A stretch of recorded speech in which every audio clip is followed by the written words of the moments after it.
por esto de los festivos de noviembre y el tema que nos corresponde hoy es hablar de ósmosis inversa, también conocida como ósmosis reversa o RO, UOI. Todos estos términos se refieren al mismo proceso, simplemente que dado las cantidades, digamos, de sinónimos que existe entre inversa y reversa, entre el español y el inglés, pues se ha dado muchos nombres, pero generalmente es lo mismo. Ósmosis inversa, que es el que más utilizamos. Pero toda la literatura, la mayor literatura viene como reverse osmosis o RO o RO. En esta presentación voy a utilizar algunos pequeños slides en inglés, me disculpo por eso, pero es que no es fácil hacer la traducción porque se desencajan las figuras. Entonces, hablar de ósmosis inversa, nosotros tenemos muchos tipos de presentaciones en donde se habla desde cuestiones mucho más complejas, ¿cierto? O eh, más sencillas, como esta que vamos a presentar, que consideramos que es la más sencillita, lo que maneja los fundamentos de osmosis inversa y el reconocimiento de algunas de las mejores prácticas para que se dé una muy buen desempeño o con el mejor costo en un sistema de osmosis inversa. Cuando ustedes quieran interrumpir y preguntar, pues adelante. Yo no lo estoy viendo a ustedes, entonces alguien me monitorea y me dicen que quieren preguntar. Hablar de ósmosis también, como utiliza el medio filtrante membranas, entonces muchas veces se habla de membranas como otro tipo aparte. La idea de esto es retirar impurezas en el agua. Pero ¿cuáles impurezas? Más que todo las impurezas iónicas y las no iónicas, que ya vienen como sólidos totales disueltos, las que son iónicas, y algunas como unos, digamos, compuestos adicionales solubles, que son las no iónicas. Obviamente, hay una serie de partículas más establecidas como nanomicropartículas que deberían eliminarse en programas de pretratamiento, pero que las ósmosis las mantiene allí simplemente porque no van a pasar a través del tamaño reticular de la membrana. Pero eso no significa que ese tamaño de partículas sea el que nosotros utilizamos eh, para trabajar en la ósmosis inversa. Solamente eso es una consecuencia adicional. Y una cantidad de gases que los vamos a ver también, en donde tiene otra forma de eliminarse. Solamente el CO2 trabajando a pHs por encima de 8,2 podemos eliminar, de resto no. Entonces veamos algunas de estas. ¿Cuáles son las iónicas que nosotros eliminamos? Prácticamente el 99% de las condiciones de agua que eliminemos nosotros, impurezas iónicas, corresponden a sales inorgánicas en solución. Sales de cloruro de calcio, nitrato de calcio, sulfato de calcio, bicarbonato de calcio, carbonato de calcio, silicio fosfato o de estas mismas formadas con cualquiera de los otros cationes que se den. Pero normalmente el 90% del agua es sulfato, cloruros, bicarbonatos de calcio, magnesio y sodio. Del resto son pequeñas cantidades, pero de todas maneras que hay que depurarlas, que hay que eliminarlas en este mismo proceso. Y la ósmosis inversa es la operación unitaria llamada para hacer la mejor extracción de estas especies iónicas. Algunas no iónicas que también son retiradas son soluciones de algunos orgánicos en solución. Estos orgánicos normalmente son alcoholes, cetonas, aldehídos, fenoles. Ellos son no iónicos porque están solubles por su naturaleza, pero nunca ionizados. Un ejemplo, por ejemplo, de un orgánico ionizado sí serían los ésteres. Por decir algo, un acetato de metilo. Y ya es un éster que se disocia y también se puede eliminar en este tipo de proceso o de operación unitaria conocida como ósmosis inversa. Como mencionamos, las partículas, una cantidad de sólido suspendido micronanocoloidal, que son bien difíciles, no deberían serlo, pero la ósmosis lo retira. Obviamente hay otros procesos que también pueden retirarlo. También algunos microorganismos como bacterias, virus, unos pirógenos, algo de lo que llaman microalgas. Realmente no es que sea la alga como dice aquí, sino que es unas diatomáceas que deben retirarse, pero que implican en su procedimiento una parte compleja que no conocerse a veces puede estar generando algún tipo de problema sobre la ósmosis. Vale la pena decir que en las aguas que nosotros manejamos, tanto del río Bogotá como las famosas vertientes internas de la sabana, es bien difícil que tengamos nosotros estas diatomasas, afortunadamente para nosotros, pero pueden irse acumulando en el tiempo y nos puede generar algún tipo de inconveniente. Y la otra, que son los gases, el dióxido de carbono, que lo podemos nosotros eliminar convirtiéndolo todo a bicarbonatos o carbonatos, subiendo el pH. No es muy usual hacerlo, pero si fueran en grandes cantidades se puede hacer. El oxígeno no tenemos nada que hacer con él.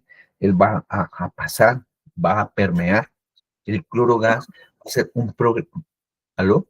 Va a ser un problema para las membranas, para mantener la integridad física de las membranas por convertirse en uno de los oxidantes muy fuertes. El nitrógeno pues, viene asociado con el oxígeno, con el aire disuelto en el agua, y el H2S o sulfuro de hidrógeno, el cual genera una dificultad enorme para las membranas, para muchas partes, y que solamente debemos tenerlo en cuenta cuando utilicemos aguas de pozo, dependiendo del tipo de pozo y del grado de descomposición del agua que venga de estos pozos. Veamos rápidamente nosotros un punto que es bien interesante con respecto a las operaciones unitarias. En las operaciones unitarias de la ósmosis inversa existen otras que tienen un tamaño superior de intersticio, como es la nanofiltración, la ultrafiltración o la microfiltración, no presentadas de general aquí. Y ellas a veces sirven estas operaciones como proceso de pretratamiento. Y revisando esto, los gases en la parte inferior, el único proceso de depuración en las aguas es por desgasificación, mientras que todas las micropartículas que nosotros tengamos pueden hacerse por microfiltración y o ultrafiltración, no escrito acá, porque ellos son capaces de eliminar también la ultrafiltración, una cantidad de microorganismos que van a generar un problema serio dentro de las ósmosis inversas, que es asociado a la descomposición microbiológica y descomposición de las membranas por ser de índole orgánico. Y después viene la nanofiltración y obviamente la ósmosis inversa, que es en unidades en Armstrong, que es bien pequeño intersticio, en donde ellos son encargados de utilizar o de eliminar, perdón, no iónicos, como estos compuestos orgánicos que hablamos, y las iónicas, en donde más del 98% están asociados a las sales inorgánicas que generan los eh, sólidos totales disueltos en el agua. Hasta ahí vamos bien, ¿verdad? Sí, señor. Bueno, el éxito, o conocido como el mejor desempeño de una ósmosis inversa, se da cuando nosotros tenemos un efectivo pretratamiento. Esto equivale a decir lo siguiente: los mejores costos totales de operación de tener un agua osmotizada, así como la mejor pureza obtenida del agua y el mantener o preservar la vida útil del equipo, está asociado a que se haga un muy y efectivo pretratamiento. Ese pretratamiento tiene dos connotaciones. Uno, la filtración directa, ¿de acuerdo? Que puede estar dado para hacer un proceso de clarificación del agua, que también puede haberse o también puede hacerse por un proceso previo de clarificación. Pero aquí, más que todo, es para eliminar la mayor cantidad de sólidos totales suspendidos y microsólidos suspendidos que nos pueden generar. Y existe algo que se llaman también la filtración por cartucho o realmente por bolsas, que son de menor micraje que los filtros de arena multimedia. Y este proceso se llama filtración directa. Y nosotros nos vamos a referir hoy a uno de los procesos más cruciales, pero es filtración de flujo cruzado, que es la ósmosis inversa, en donde también por el perfil podemos tener nosotros unas membranas de un poco mayor de tamaño intersticial, como la nanofiltración, la ultrafiltración o la microfiltración para ellos. ¿Qué es la filtración directa? Algo bien sencillo. Un lecho fijo, normalmente arena, antracita, la mezcla de los dos, y también un soporte de gravilla, por el cual el agua cruza de manera perpendicular a este lecho mixto, conteniendo una cantidad de sólidos suspendidos, de tal manera que el tamaño de esos sólidos suspendidos sean ligeramente mayor en diámetro promedio que el intersticio o micraje conocido del medio filtrante que nosotros tengamos aquí. Entonces, todos estos llamémoslo sólidos suspendidos, que están con esta condición rosadita, vienen con el agua y el lecho mixto no deja pasar estos sólidos suspendidos de este tamaño, micraje, y generalmente un producto sale de baja turbiedad o baja turbidez porque hubo una eliminación. Mínimo tiene que ser del 80% de esta cantidad de sólidos para que haya un buen desempeño. Normalmente, si uno utilizara bolsas o, o cartuchos, pues tiene que ser del 95% para tener una mejor eliminación de esta cantidad de sólidos suspendidos. Y este proceso se le llama filtración directa, cuando está perpendicular al medio filtrante. Esa filtración directa, para eso se utiliza un ciclo en donde mientras que está filtrando, entra un agua con una turbidez X y saldrá un agua con una turbidez del orden de 0.1 a 0.2 X, o sea, una muy buena disminución de sólidos suspendidos. Cuando ya los sólidos quedan en la parte superior del filtro, se crea una caída de presión bien importante, y entonces esa caída de presión hace que el filtro tenga que retrolavarse, y para eso se utiliza un sistema utilizando la misma agua ya filtrada como agua de retrolavado, y se sacan todos los sólidos que hayan quedado en la parte superior del medio filtrante.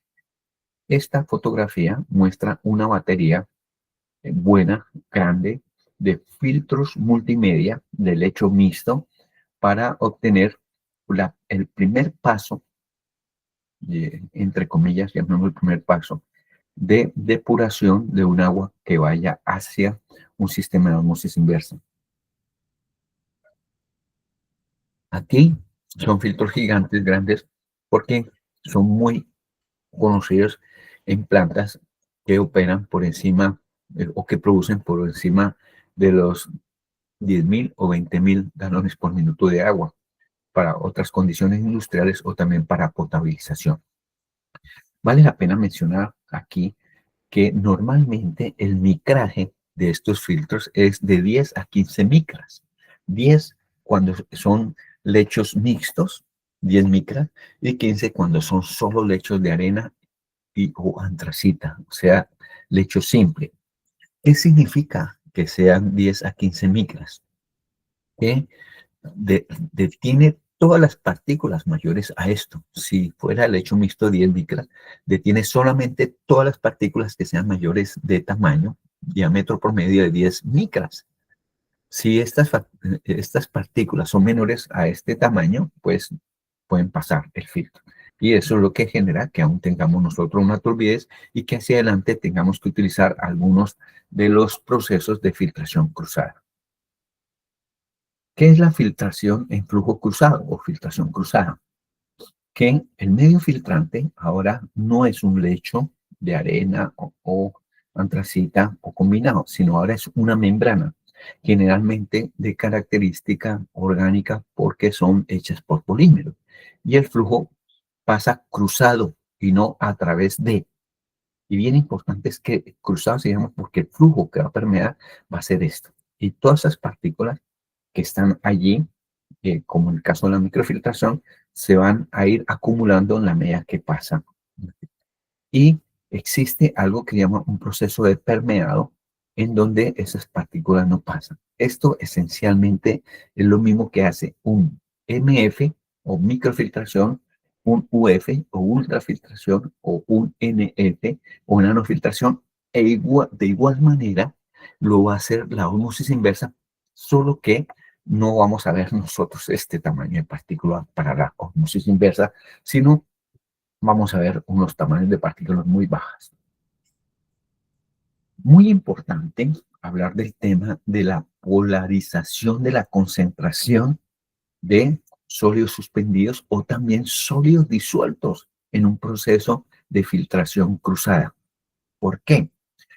Porque resulta que este es el flujo de la filtración cruzada, ¿de acuerdo? Como está la línea amarilla, y está la membrana, y en la medida que va permeando agua hacia o a través de las membranas, entonces quiere decir que el agua que va por la zona de concentrado se va disminuyendo, mientras que el agua que va por la zona de permeado va incrementando.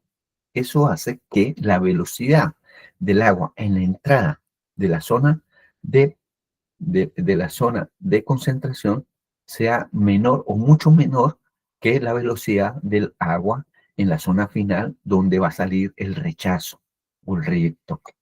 Bien importante este tema de la polarización porque es quien define el primer parámetro de operación de una ósmosis inversa, que es el flux, pero también define cuál debe ser el flujo de agua que yo voy a tener para manejar cierto tipo de condiciones. Si yo tengo una membrana en donde produzco 50% de permeado, o sea, 50% de agua, quiere decir que en el último punto, el total del agua, 100% que pusimos en la entrada, aquí en la zona de concentrado tengo 50% y en la zona de permeado 50%. Luego, la velocidad de agua que tuve acá, que era X total, aquí en el final ya es X medio. ¿Por qué? Porque tengo los dos ciclos de concentración o simplemente división del flujo en dos partes. Ahora bien, si tenemos que obtengo el permeado 80%, si fuera el permeado el 80% del agua, pues quiere decir que aquí tengo el 20% del agua que entró. Entonces, la velocidad del agua en la zona de concentrado va a ser 5 veces menos que la velocidad que ingresó aquí. Ese fenómeno es llamado polarización de la concentración. Y si no lo tenemos en cuenta, cuando nosotros vamos a producir un agua eh, permeada en alto porcentaje, y no lo tenemos en cuenta, y aquí hay una cantidad de nanomicropartículas, fuera de eso también una concentración de especies químicas iónicas, pues aquí tenemos un potencial muy fuerte de ensuciamiento, o por esas nanomicropartículas, o también porque todas estas concentraciones de especies iónicas se nos pueden precipitar y generar daños en las membranas. Entonces, ese efecto de polarización se quita haciendo cálculos, haciendo las cuentas y midiendo también el producto de solubilidad de las especies químicas y cómo lo manejo para que no me dañen las membranas en este punto. Quizá es uno de los puntos más escondidos que se quedan y por eso se afectan mucho las membranas, sobre todo cuando uno tiene una segunda etapa. Luis Fernando, ¿nos das unos segunditos? Es que voy a cambiar de red porque se está quedando trabada la presentación. Ah, ¿está retardada? Sí. Ok.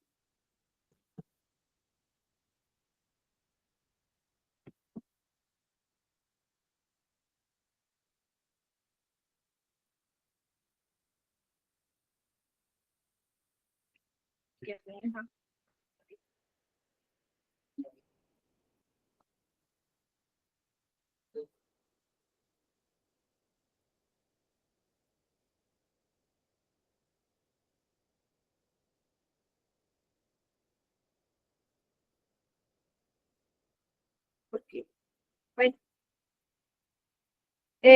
Luis Fernando, ¿ahí nos escuchas? Sí, perfectamente. No, sí, sigamos, por favor. Bueno, bueno.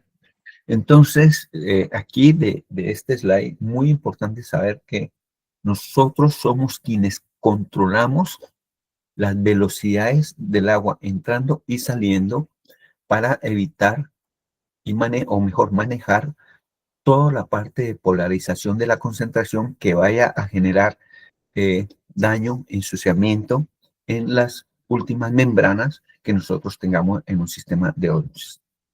¿Por qué? Porque la velocidad es mucho menor allí y también la concentración de sólidos totales disueltos es mucho mayor en ese punto.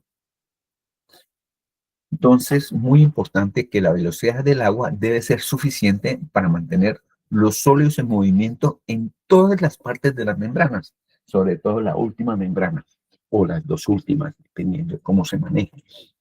Bajas velocidades permiten que la superficie de la membrana se ensucie. Altas recuperaciones de agua, o sea, 80-90%, significan menores velocidades del agua allá en la zona final, por el lado de concentrar. Y son puntos claves a tener en cuenta. ¿Cuál es el espectro de la filtración normal? Así sea directa o así sea cruzada, de flujo cruzado. Normalmente, como les decía, todo lo que sean macropartículas se retiran sin ningún inconveniente y eh, puede ser por gravedad, sedimentación y todo en un proceso que llama clarificación, que está entre estos dos valores. Mientras que empiezan las micropartículas en procesos en micraje, más o menos, que hablábamos de 10-15 micras, en donde se da en este rango. Y así va bajando hasta tener un rango que es del orden de 1 por 10 a la -4 micrómetros, o también conocido como una unidad Armstrong, que este rango entre 1 y 10 es donde está la ósmosis reversa, 1 a 10 Armstrong. De 10 a 100 Armstrong está la nanofiltración, entre 100 a 1000 Armstrong está la ultrafiltración, y de 1000, de acuerdo, a más o menos 10.000 está lo que se llama la microfiltración, y de aquí para adelante son procesos de filtración normal, generalmente hecho con filtración directa, sean filtros de mangas o bolsas, como lo quieran llamar, sean cartuchos, o también con filtración directa en arena.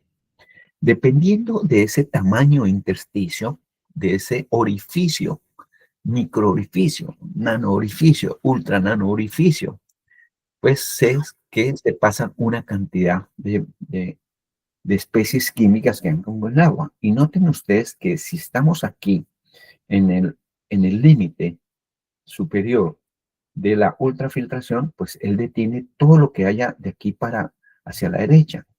Entonces, él puede tener pigmentos, puede tener también algún tipo de levaduras, bacterias, ¿cierto? Un material de polvo fino, casi que un nanotalco. Y también detiene muchas tintas, etcétera. Pero si nosotros estamos en el rango de la ultrafiltración,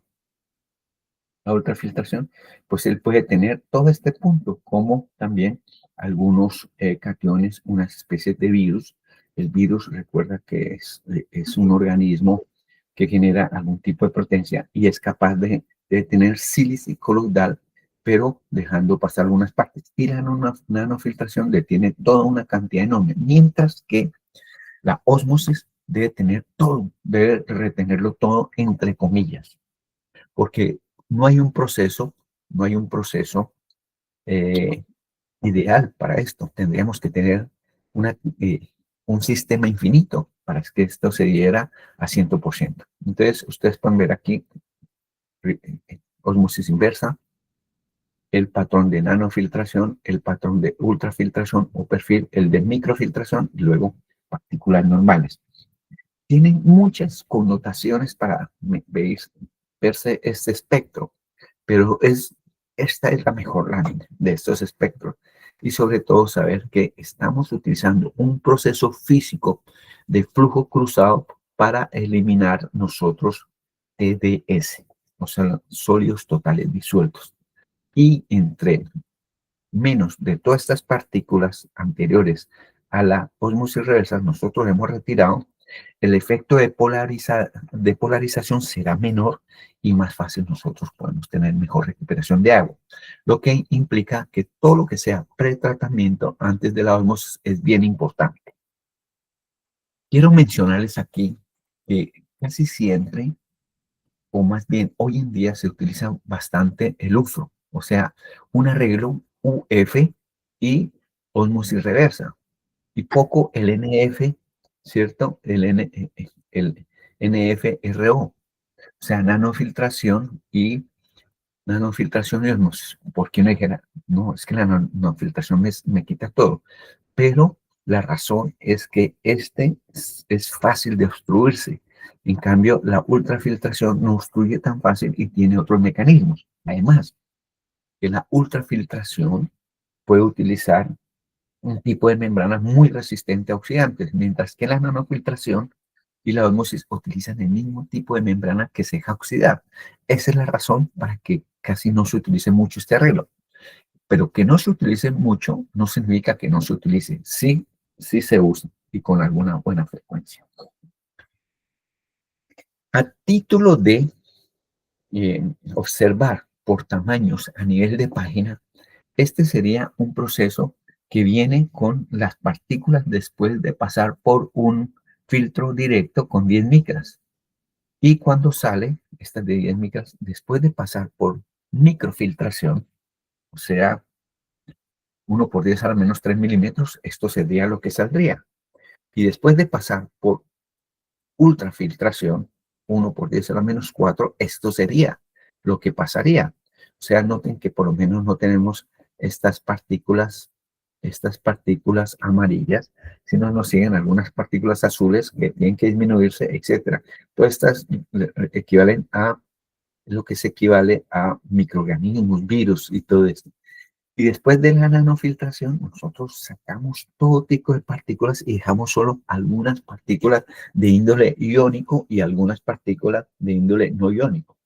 Y después de la ósmosis, nosotros deberíamos tener 0 tipo de TDS y sólidos suspendidos. Ese más o menos es el esquema que lo muestra. Una información general. ¿Cómo es? ¿Qué es mejor?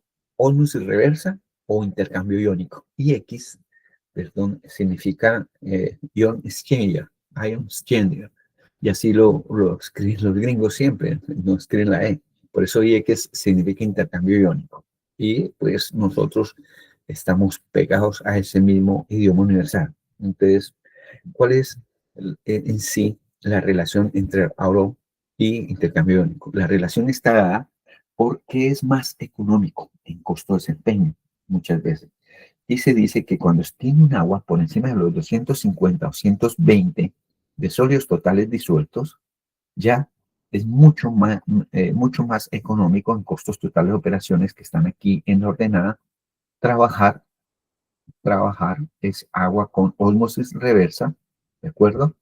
Que trabajar con intercambio iónico. Y tener estas aguas las tenemos casi en todas partes. Y ese costo total de operación es función del tiempo que me duren mis membranas.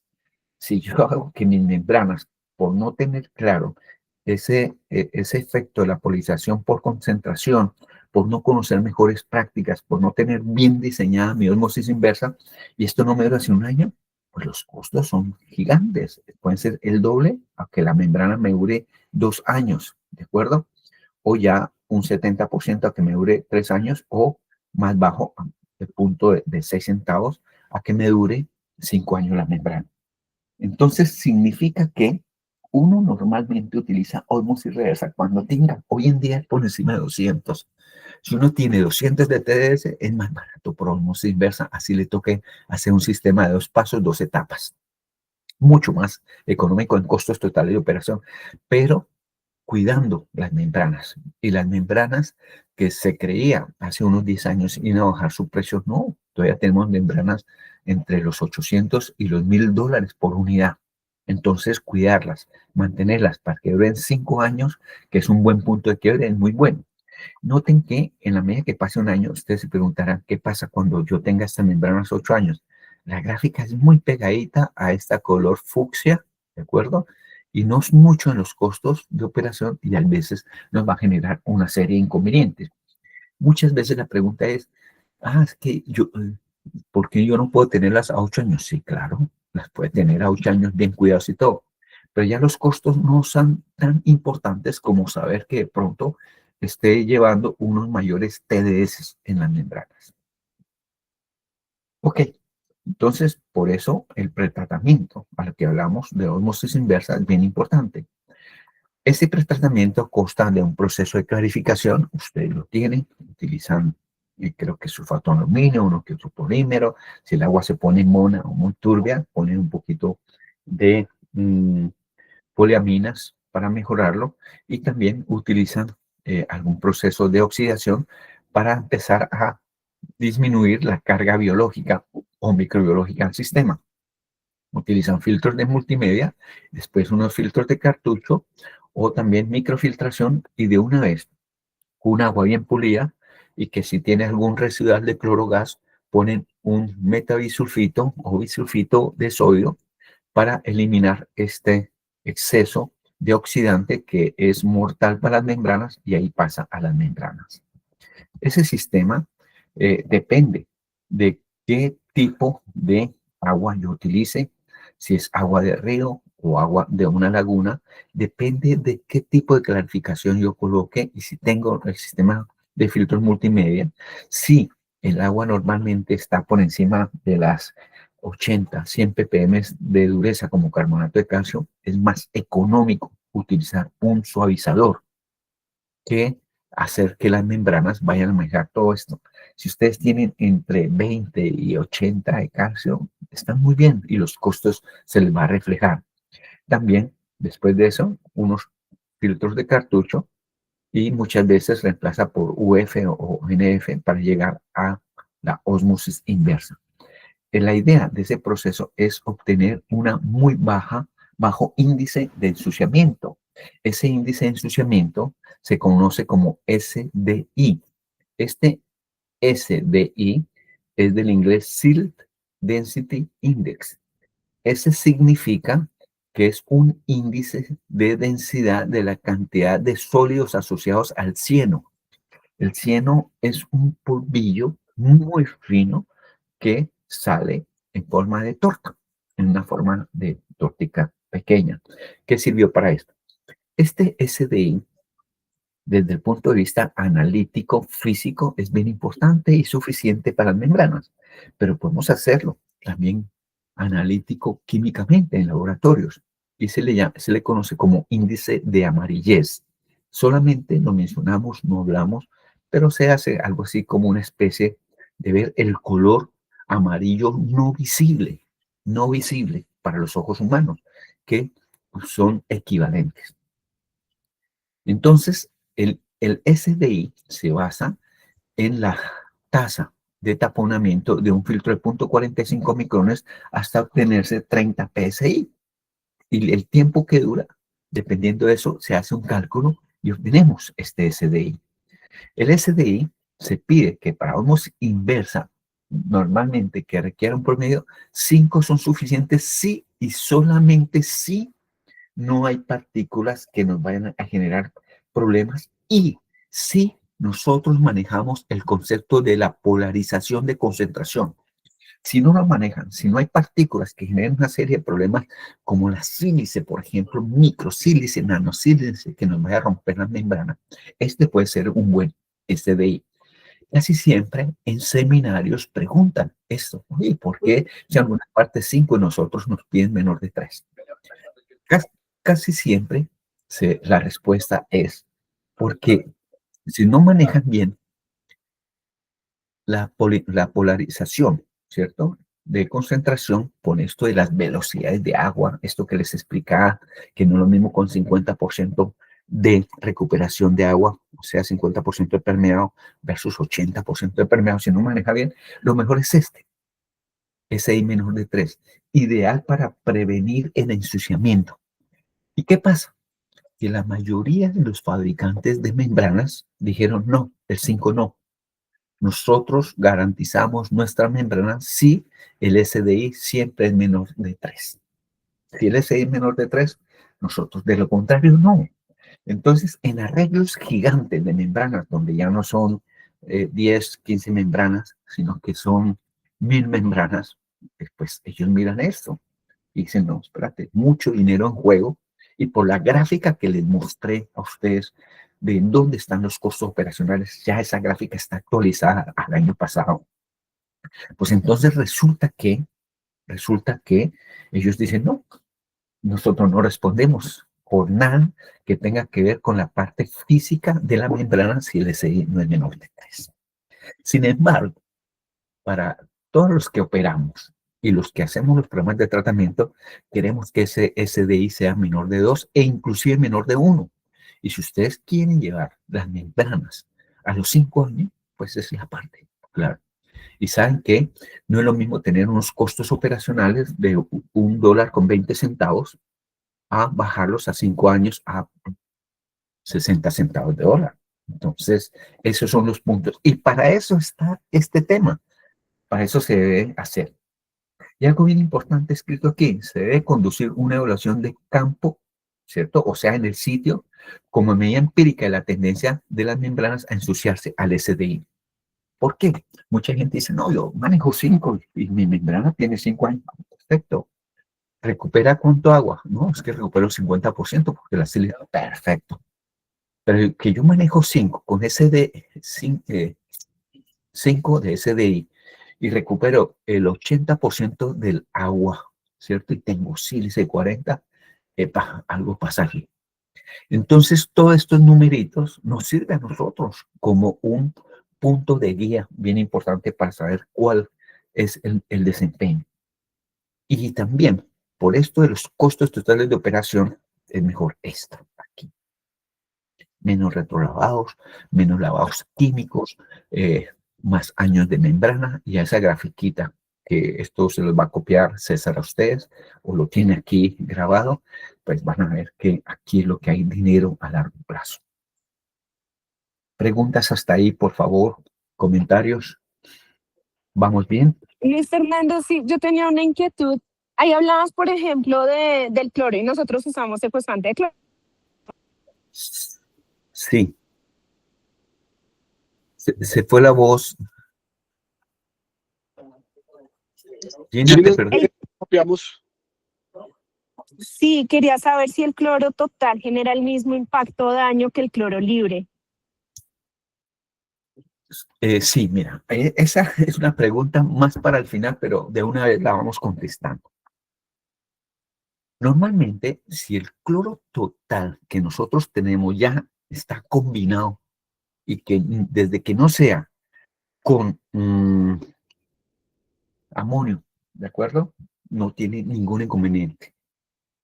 Pero todo lo que tenga con amonio, que tengamos, o sea, ¿cómo se llamamos? Esto se llama cloro combinado en la primera línea o cloro combinado en la segunda línea, pues allí ellos siguen teniendo un factor oxidante importante, grande, enorme. Pero ojo con esto, porque normalmente nosotros debemos colocar cloro para el breakpoint, o sea, una cantidad de cloro que supla la demanda total para acabar con todo tipo de microorganismos y descomponer este cloro combinado, descomponerlo de tal manera que no quede nada de cloraminas allí.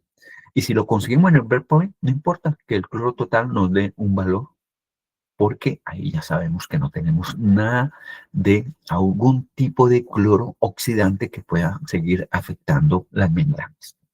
Esa es la parte clave, porque muchas veces la demanda de cloro cuando es agua de pozo, no, es que son casi 3 ppm. Pues uno pone las 3 ppm y las 3 ppm después como cloro combinado, cloro residual libre igual a 0 y cloro combinado igual a 0, no tiene ningún tipo de significado. Pero si uno colocara, por ejemplo, que le pone las 3 ppm, pero todavía en el cloro residual tenemos nosotros 0.1 o 0.05 y todavía hay cloraminas, pues ese es un problema. Entonces uno tiene que saber identificar que en el tiempo tiene que hacer uno una curva de demanda de cloro para saber que uno está poniendo el cloro adelante de él. El método analítico del cloro y el cloro total solamente lo está dando por el tiempo y un solo reactivo, y muchas veces no da la demanda completa. Por eso la curva de demanda es la que nos permite saber eso. Pero es una de las preguntas claves de aquí. Gracias por hacerla, Gina. Bueno, vamos a seguir y más adelante volvemos a este punto.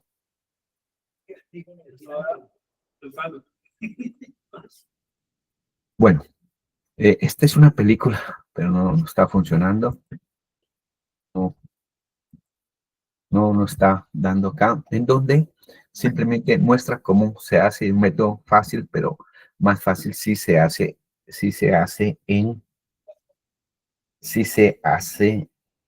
en línea hoy en día y no ponerlo a hacer por tiempos horas. Muy importante este punto acá. Miren esas jarras que están atrás, ustedes y más si hay gente de operación, todas están limpiecitas, todas en blanca. Si uno no tiene el ayudante de filtración o el clarificador correcto, uno puede estar dejando pasar una cantidad de microsólidos bien importante que están afectando esto del pretratamiento.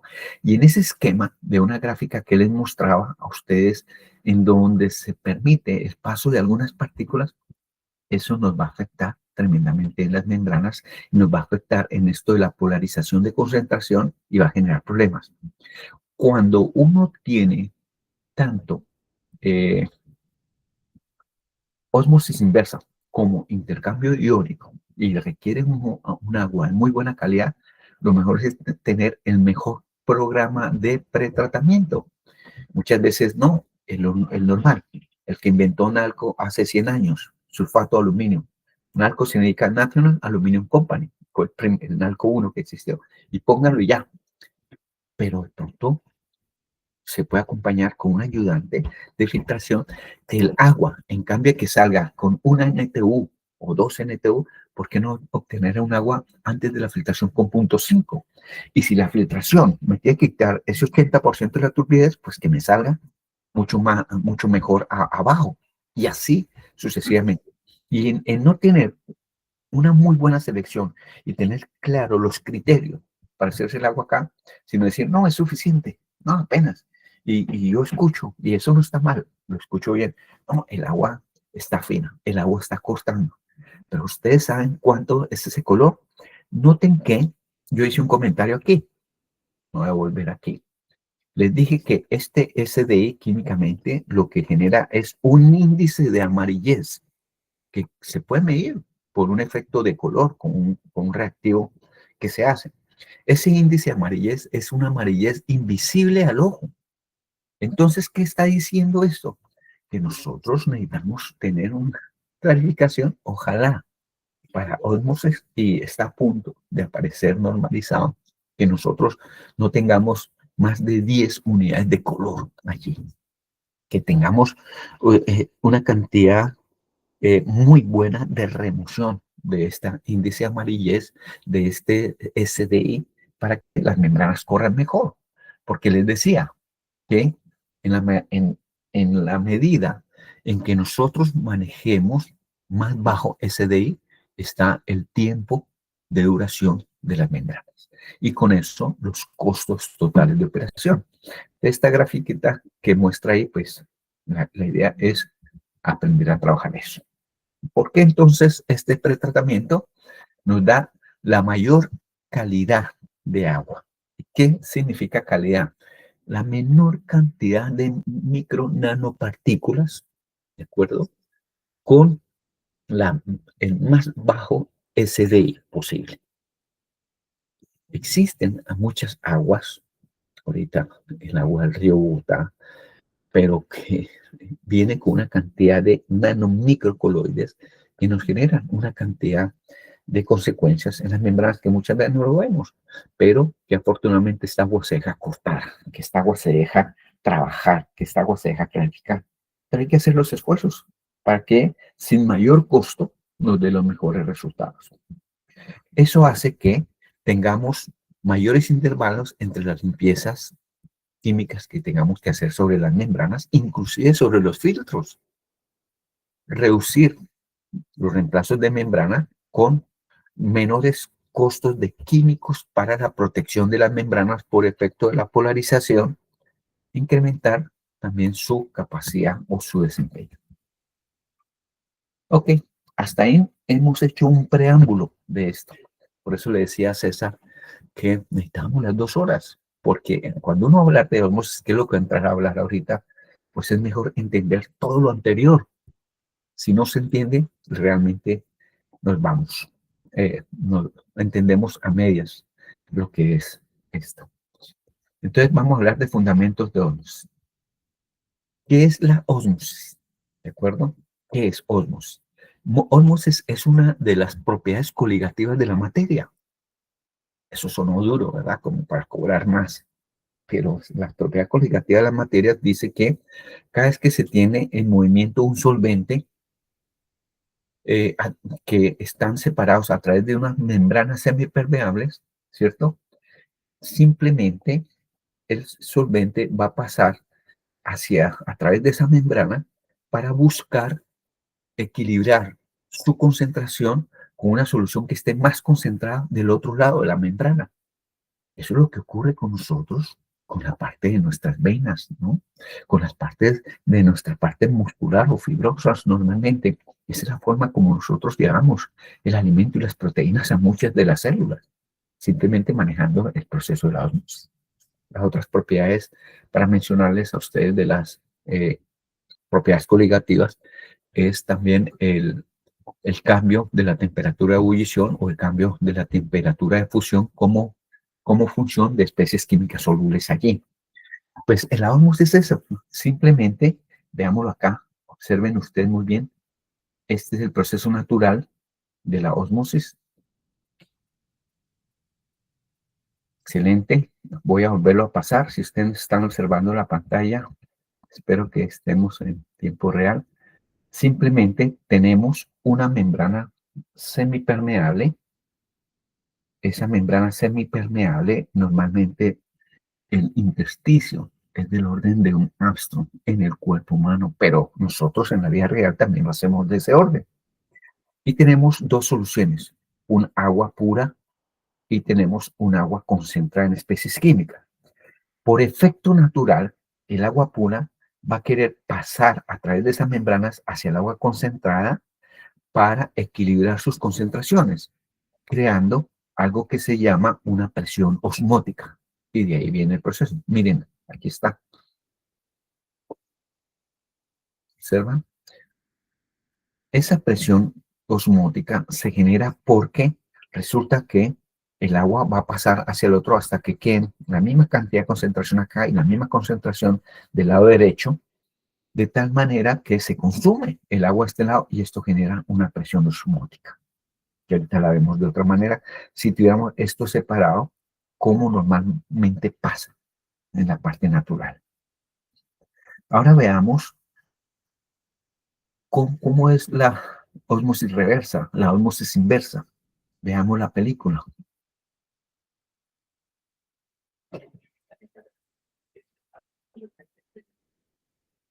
La ósmosis inversa resulta que tenemos entonces la misma membrana. Voy a devolverme, estoy volviendo. Que me esté devolviendo porque parece que no me deja volver.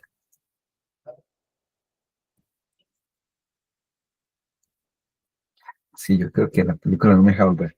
Teníamos las mismas membranas, pero en cambio, dejarle aquí libre para que creciera y cambiara la solución, nosotros ejercimos una presión aquí en esta parte de la membrana. Ahorita lo explico de otra manera. Y ese émbolo va empujando hacia abajo, haciendo que el agua de la solución más concentrada lo envasara al agua pura o no concentrada, simplemente aplicando esa presión. O sea que dice lo inverso de la ósmosis.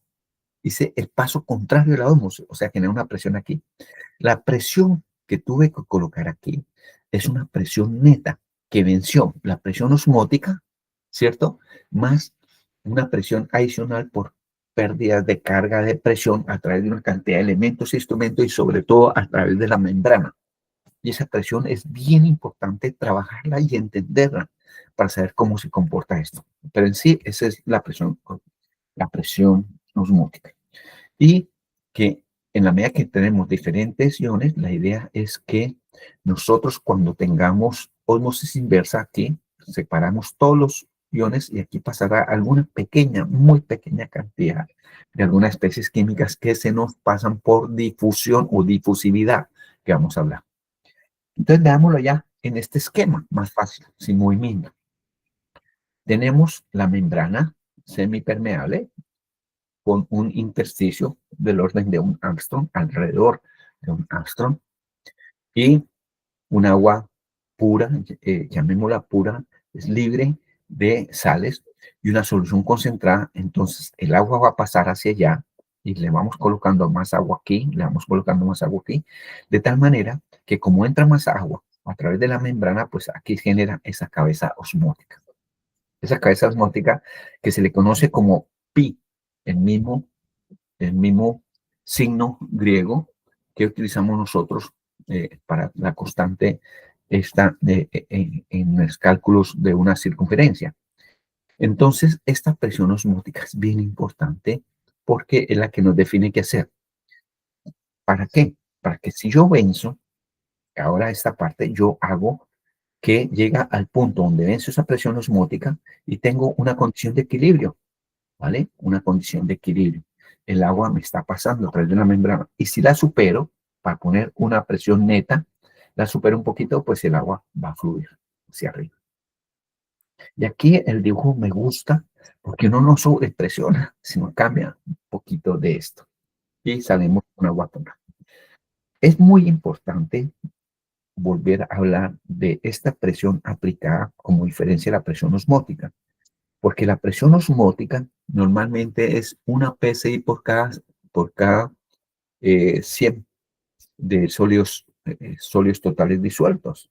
O sea que si tiene una solución de 1000, pues necesita unos 10 PSI y así sucesivamente. Si tenemos 35.000, pues 350 PSI, más o menos. Pero es la presión osmótica.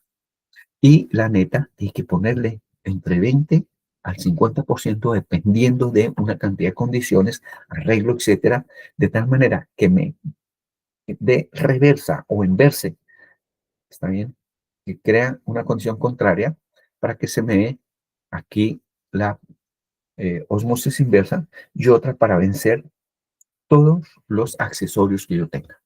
Si yo tengo una membrana, sería muy fácil y la presión neta es baja.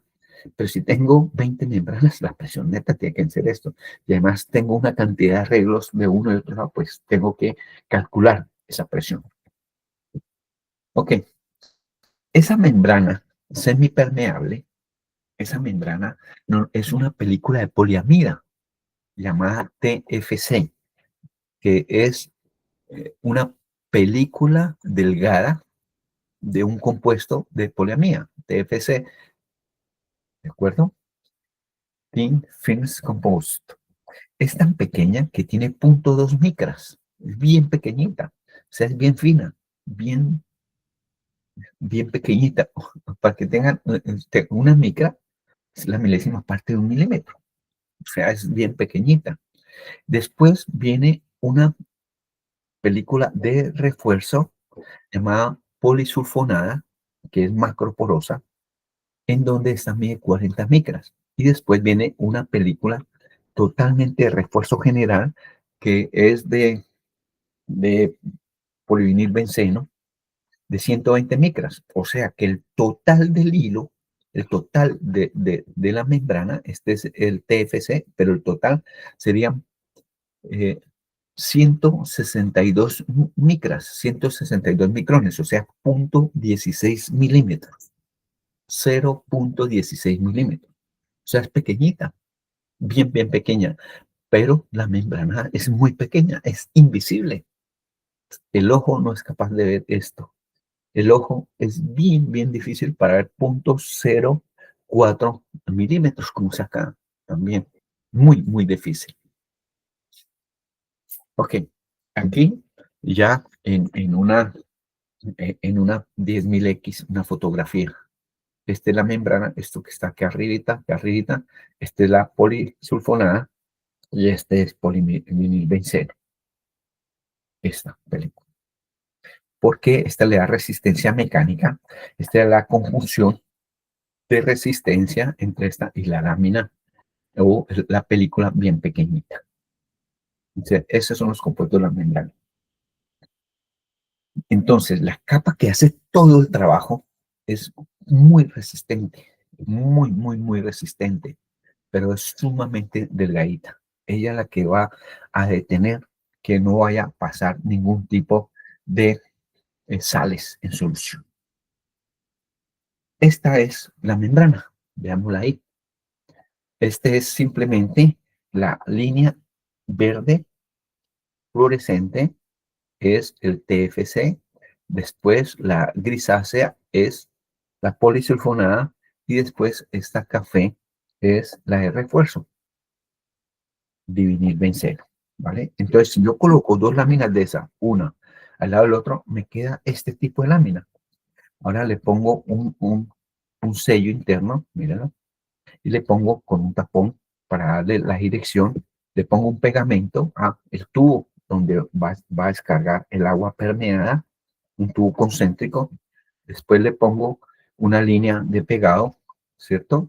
Y aquí el agua va pasando cruzado, de flujo cruzado, y va obteniendo un permeado, y en la medida que va avanzando, la velocidad que está aquí es mucho más grande que la velocidad aquí, etcétera, se va concentrando. Y si pongo esa parte, aquí está la línea de pegamento, el tubo de producto, y si pongo muchas de esas, esto es lo que yo obtengo, muchas líneas pegaditas a ese tubo.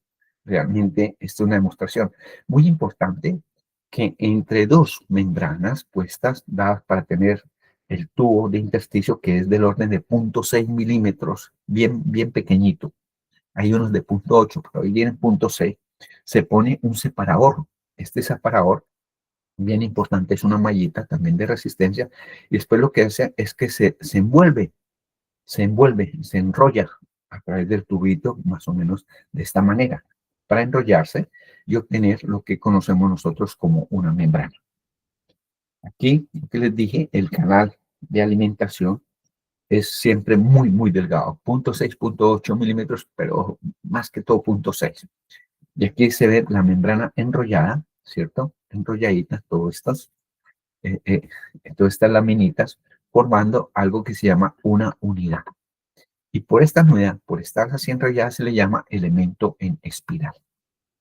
En donde el agua que entra por acá, ¿cierto? Siempre entra en la corona circular, siempre en la corona circular, va a través de estos elementos, siempre enrollándose hasta que cae en estos orificios de 0.6 milímetros y se obtiene por la parte central un producto permeado. ¿Y cuándo se me fue? Déjame pongo la opción de puntero. Y obtengo aquí un producto copermeado. Perdón, denme un segundito, apago un celular.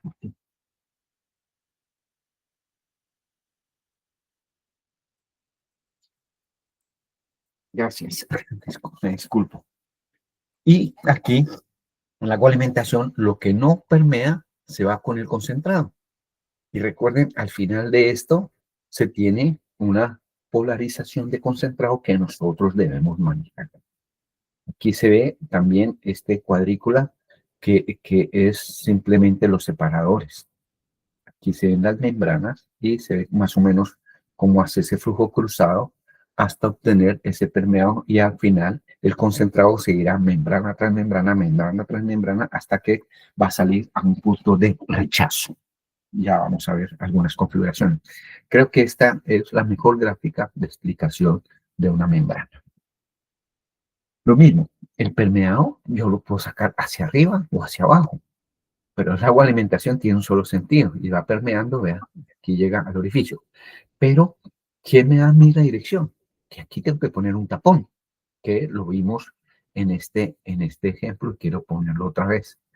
Aquí una goma de sellado para que lo que vaya permeando vaya hacia el orificio y no hacia la otra parte o en el hueco, en el tubo, pongo los otros tapones y es en esta parte. Y esa forma la configura. Cada fabricante de membranas tiene su forma de hacerlo, pero las membranas más comunes son las Filtec de Dow, las Koch, las Hydronautic, ¿cierto? Nitudenko, Osmoni, DuPont, Toray, Toyogo, Trice, etc. Cada uno tiene sus propios argumentos de diseño para hacerla, pero algo bien importante es lo siguiente.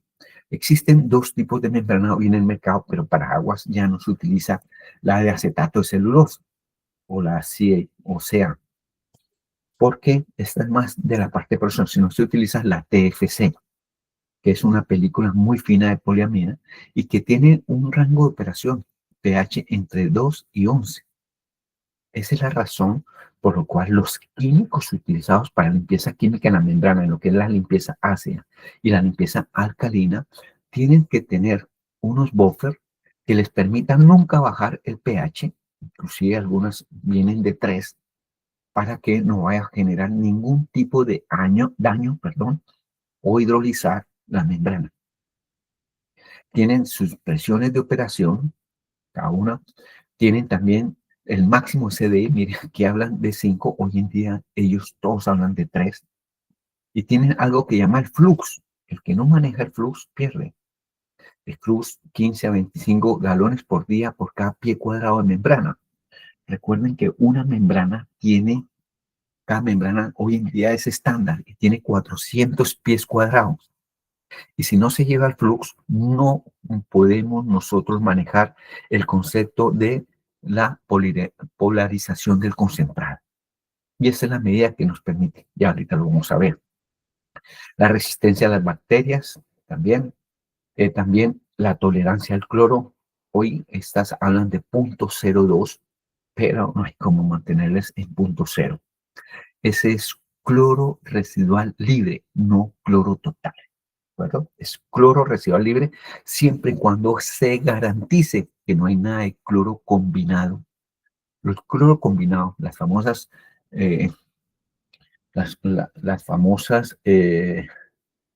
cloraminas son muy oxidantes para las membranas y requieren otro tipo para manejarla. Y el bisulfito de sodio que se utiliza un valor para mantener siempre un máximo de 290 milivoltios para medirse con ORP. Cuando un sistema tiene muy alta demanda de cloro, lo único que garantiza que no tengamos nosotros problemas es medirlo por ORP. Y esa puede ser una prueba de salón o puede ser también en línea. y que ese nunca sea más de 290. ¿Qué hace eso? Lo que hace es que se incrementa el consumo de bisulfito o metabisulfito de sodio, y al incrementarse garantiza la existencia de las membranas. Entonces, estos... Fernando, Perdón, eh, Tina. sí, una pregunta. ¿Todas las membranas tienen esa configuración de afuera hacia adentro? O sea, por dentro va el permeado y afuera siempre queda el rechazo. Sí, todas, absolutamente sí. Esa es la configuración. Y todas las membranas y todos los fabricantes hoy apuntan al punto cero. Y la mayoría de los fabricantes dicen que si usted tiene una demanda superior de cloro gas en el pretratamiento de 2 ppm, usted requiere utilizar el control no por cloro total ni cloro residual, sino por ORP. ¿Y qué es lo que pasa? ¿Qué hace este ORP? Que consume 2 a 5 veces más el dióxido, perdón, borramos esa parte, el bisulfito de sodio que se requiere para hacer una muy buena supresión o eliminación o declorinación, y así evitar el daño por oxidación de las membranas. En ORP tú dijiste que eran 290. 290, así es un número mágico que está apareciendo, ya hay artículos sobre eso bien importante por los mismos fabricantes. Lo mismo, las temperaturas, se habla de 45 grados, pero muchos de los fabricantes dicen 40 grados, 42 grados, perdón. Para evitar también que si hay oxígeno, que tiene que todo el agua va con oxígeno, después de los 42 grados, pues ese oxígeno también ataca las membranas como más o menos 1.01 ppm de cloro residual libre. También tienen el rechazo de sales, que tiene que ser mayor del 99%, que ya vamos a hablar de esto más adelante, y la hidrólisis, ninguna hidrólisis. La hidrólisis significa descomposición química por acción de oxidantes o acción de microorganismos sobre la película de poliamida. Eso es hidrólisis aquí, y es bien importante leerlo. Que esta película de poliamida no debe ser afectada por oxidantes, clorogas, ¿vale? HOCS, pero también algunos que tengan que ver con bacterias que produzcan ácido, y el ácido generen pHs menores de 2 o pHs mayores de 12 en algunas partes y no generan problemas.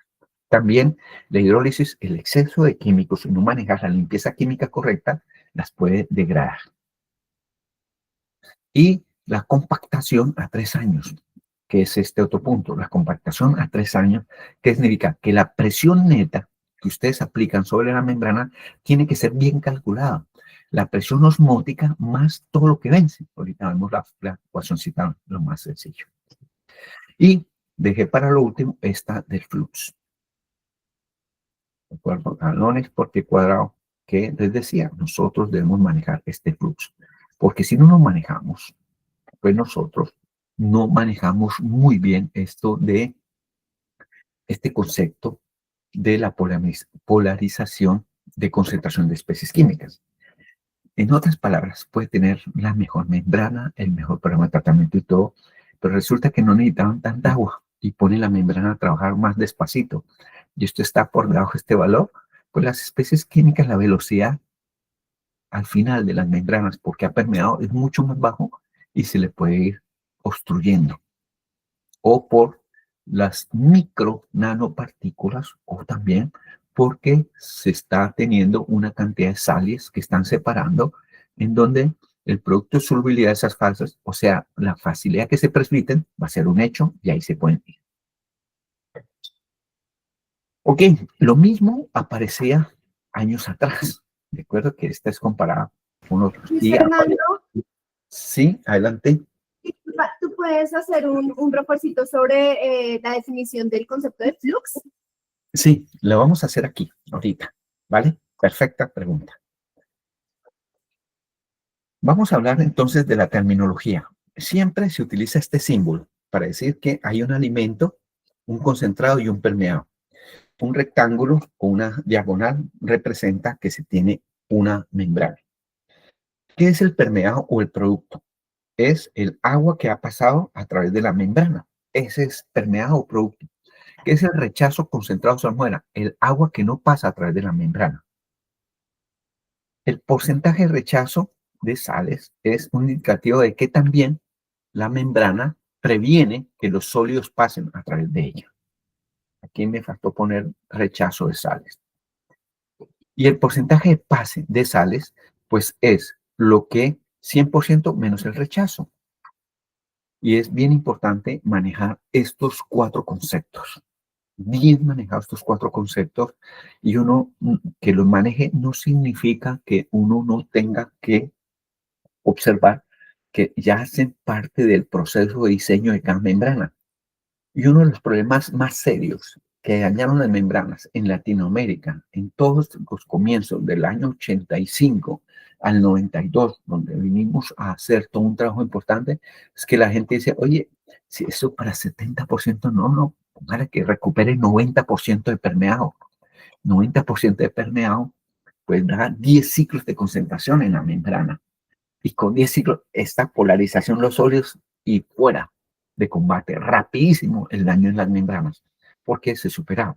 Y resulta que si yo tengo mi membrana para recuperar 50% por paso o por etapa, debo hacerlo.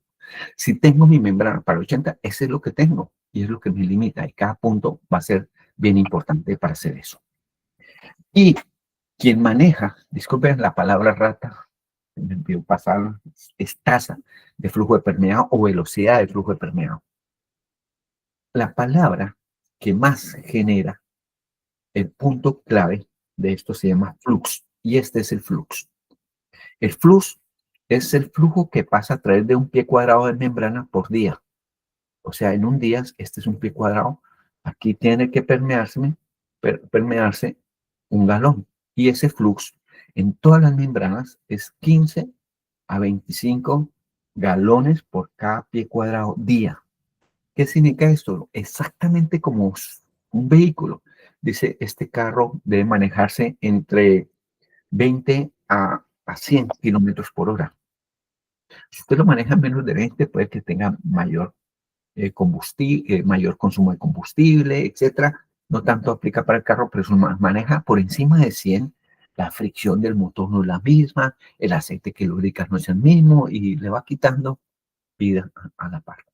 Lo mismo, ustedes tienen que tener en la parte de diseño cuál es su flux y la idea es que el flux esté dentro de estos valores. Obviamente, cuando es 15 y cuando 25, porque el rango es grande. Normalmente, cuando nosotros tenemos muy baja pureza de agua, trabajamos bajo flux. Y mira lo que estoy diciendo. Bajo flux, tenemos un concepto de polarización, de concentración. ¿Por qué? Pero con más altas concentraciones, acaba de decir Luis Fernando, porque resulta que nosotros, trabajando 15, tenemos que mirar cómo es el programa de tratamiento químico para ayudar químicamente ese proceso de polimerización de concentración. ¿Y cuándo 25?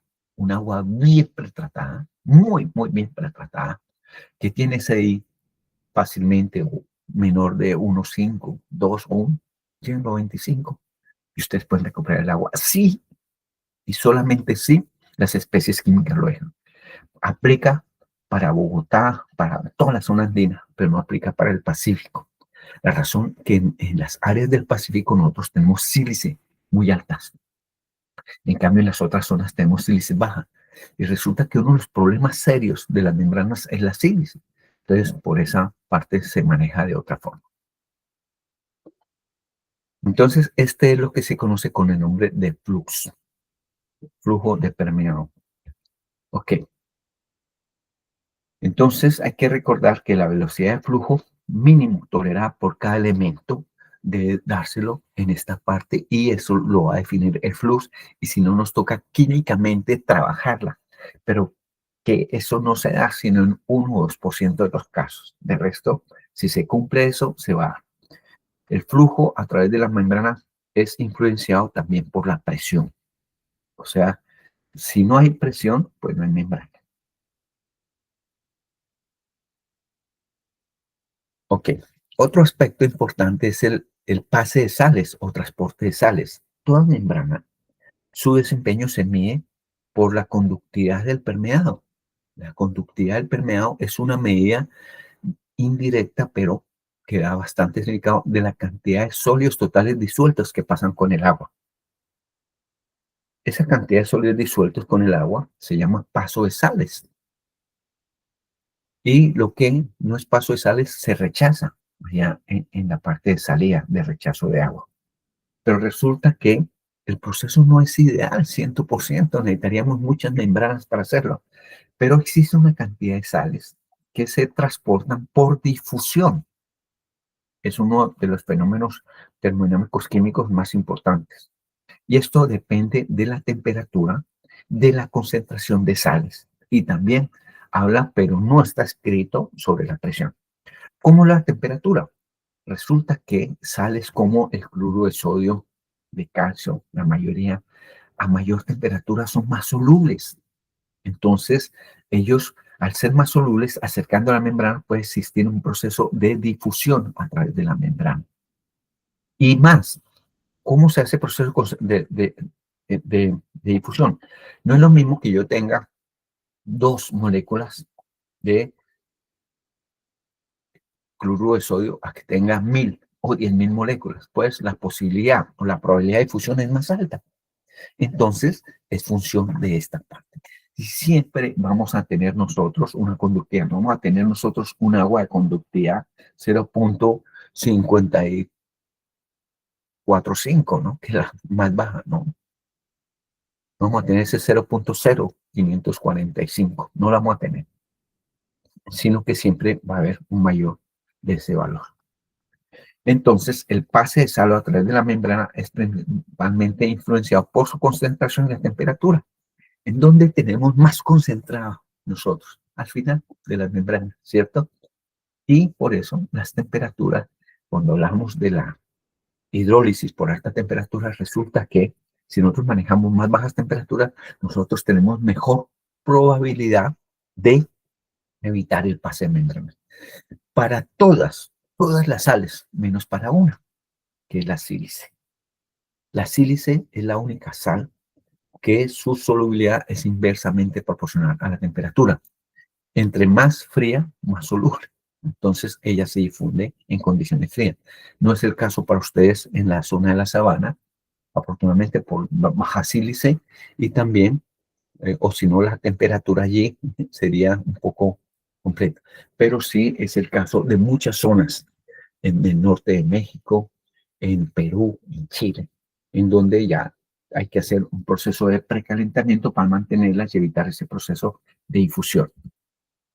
Ok, entonces lo mismo, el flujo a través de las membranas, que ya lo vimos, es este. Entra el agua, se reparte a través de la parte superior del cilindro y va por esta parte y hacia el centro, en el tubo, se obtiene el permeado y sale del cilindro aquí y sale un concentrado. Tal vez falta una línea de sello aquí para que el concentrado sale por acá. Y recuerden que la velocidad del agua aquí es grande, es X, mientras que aquí vas X sobre 2 o 3 o 4 o 5 o 10, dependiendo de los ciclos de concentración o el proceso de recuperación. ¿Y cómo es ese proceso de recuperación? No me quedo acá, pero bueno. ¿Cómo es ese proceso de recuperación? Si yo recupero 50% del permeado, quiere decir que tengo aquí 100 galones por minuto y aquí obtengo 50 galones por minuto. Entonces, aquí que entro 100 galones por minuto, aquí tengo 50 galones por minuto también de concentrado. Digo que los ciclos son 100 sobre 50, 2. ¿Vale? Pero si recupero el 75% del condensado, del condensado, 55% de permeado, o sea, del agua que puse acá, pues yo tengo aquí que el agua que entra aquí es 100 galones por minuto y aquí serían 75 galones por minuto. Y entonces aquí solo 25 galones por minuto. Luego los ciclos serían 100 sobre 25, 4 ciclos de concentración. ¿Vale? Y aquí la velocidad es muy baja. Pero si recupero 80% aquí, Entonces, 80% aquí, resulta que aquí me van a quedar 20 si entro 100. Entonces, 100 sobre 20, aquí tengo 5 ciclos de concentración. Pero si recupero el 90%, 90% del agua, resulta que aquí, si entro 100, aquí van a salir 90 galones por minuto y aquí solo 10. Y 100 sobre 10 son 10 ciclos de concentración. Me está doblando los ciclos de concentración al anterior. Entonces tendrías que tener mucho cuidado aquí con la polarización de las especies químicas, ¿verdad? Y eso es punto. Todo es válido. Lo importante es tenerlo bien controlado, hacer las cuentas claras. De lo contrario, perderíamos. Hablemos un poquito de la caída de presión. La caída de presión a través de las membranas se da primero por la presión osmótica y otro por la cantidad de presión por pérdida de carga a través de todos los elementos. Pero el delta P que se da entonces es la presión que está entrando menos la presión en el concentrado, no la presión aquí en el producto, sino la presión en el concentrado. Él es el que pierde presión. Se tiende a creer que porque esto está abierto, entonces por eso es que se da la presión baja. No, todo tiene que pasar ahí, en todos los números de elementos, etc. Uno, entonces la caída de presión es función del flujo y la resistencia a ese flujo. O sea, ¿quién da la resistencia? Las membranas, válvulas, todo por donde pase, etcétera, porque uno no maneja solo un vaso, maneja muchos vasos. Veamos aquí el proceso de recuperación un poco más sencillo. El porcentaje de recuperación es el flujo de permeado sobre el flujo de agua alimentación por 100, ¿vale? Y la cuenta es que también, ahorita las vemos más sencillas, si yo tengo un sistema de vasos, en un solo le llamo el tren 1 o el tren 2, etcétera. Y un vaso son un sistema de membranas, normalmente son de 6, 7 u 8 membranas, a través dentro de un mismo tubo, de tal manera que la configuración es para obtener un permeado y una concentración de ese tipo de vaso. ¿Por qué? Este vaso normalmente son de 8 pulgadas y las membranas también de 8 pulgadas. ¿Y por qué 6, 7 y 8? Va dependiendo de la presión. Esto no es que el 6 me gusta más a mí, ¿no? Y a mí el 7, a mí el 8, no. Sino también de la presión que voy a ejercer, la presión neta. Si yo tengo un agua que tiene una presión osmótica baja, o sea, si yo tuviera 200 de TDS, pues necesito 2 PSI. Así es sencillo. Pero las pérdidas de presión son de pronto 10 PSI. Entonces yo tengo que aplicarle como presión neta 12 PSI. Oye, con 12 yo puedo colocar 8 elementos. Pero si yo tengo un agua que tiene 800, ya tengo otro valor o 35,000, como es el agua de mar.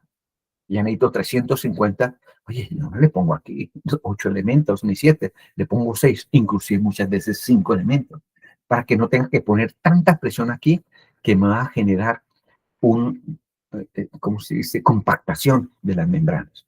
O sea, no es casual, no es que me gustan los números, sino que todo tiene una razón de ser, una forma de hacerse. Y es la parte para definir esto. Veamos aquí en un sistema de 2 etapas, ¿cómo sería ese balance de masa que uno haría?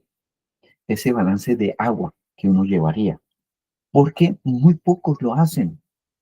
Y cuando no se hace y no se tiene esto en mente, se cometen, hay veces, algunos errores como cierre el rechazo. Primer error, el más dañino, el que dañó todas las membranas aquí en Latinoamérica. Desde 1985 más o menos que llegaron hasta el 92, 93. Oye, ya tiene ese equipo que me costó tan caro, cierre el agua y ponga más permeado. Sí que dañó equipos, muchas membranas. En este ejemplo vamos a tener un sistema de 2 etapas. Realmente el primer paso y un segundo paso, entonces se convierte en una etapa. Se consideran 2 etapas cuando el rechazo del primer paso es recuperado en un segundo paso, en una segunda etapa, para tener mayor cantidad de agua.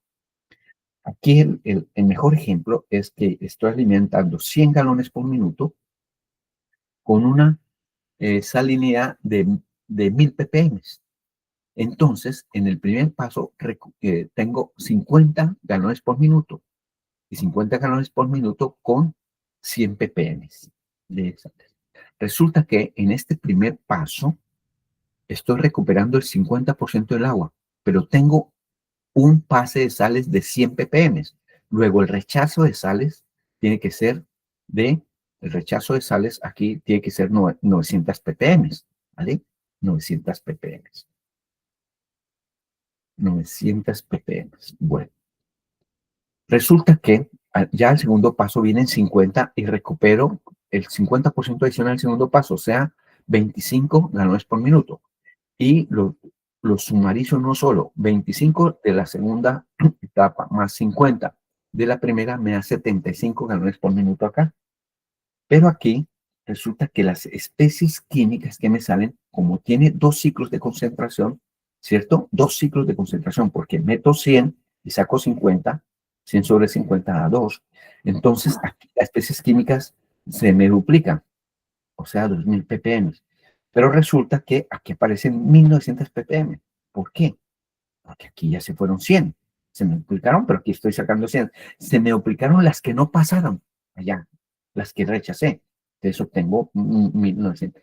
Y cuando recupero el 50% de agua, que me da 25, y también un rechazo de sales del 90%, o sea, de las 1900, rechazo el resto y me quedan, pasan 190, y esto va al sifón.